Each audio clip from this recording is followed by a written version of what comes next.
We have one more witness, Representative Wheeler.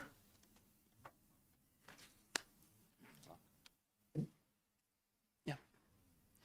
And we never came off it. We're good. Yeah. 3 minutes. Representative. Thank you very much, Mr. Chair, members and friends on the House Labor Committee.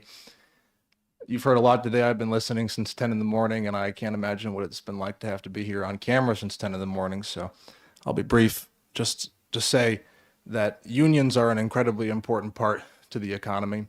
And before we had unions, there were workers living in essentially favelas, company towns owned by the company.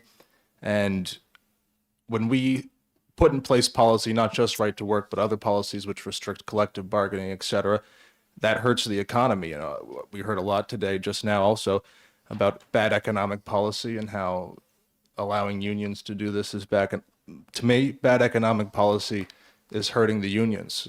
I know as a person who's worked non-unionized job as a server, as a busboy, and unionized jobs, that the unionized job gave me a lot more power to negotiate my own position, and it made me able to be paid by merit, because when I'm a sole worker going to my boss and saying, I'd like this, I'd like that, the boss is able to say, you're an individual and I don't have to listen. But if I go with my union and I'm working a factory job and I have all the boys and girls behind me who are also on the floor working that job unionized, then we have the power to make decisions and to change policy collectively.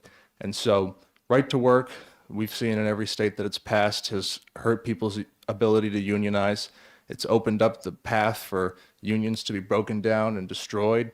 And I do not want to see that happen here in New Hampshire. I think that we should be helping and aiding the unions more than we already are. And this legislation takes us in the wrong direction. Workers are better off with unions than they are without. And I think the fantasy of the individual worker who could go out there and fight for their own labor without the union is just that, a fantasy. Workers can get better working conditions, better labor pay. The reason we have weekends, the reason we have all these things that we enjoy and celebrate is because of the work that the unions did almost 100 years ago. And we should continue and celebrate that work instead of passing legislation which would aim to destroy the unions. But thank you very much for your time, Mr. Chairman, and I hope you guys get a restful rest of your day. Thanks for your patience. I appreciate you coming in. Thanks, you. Representative.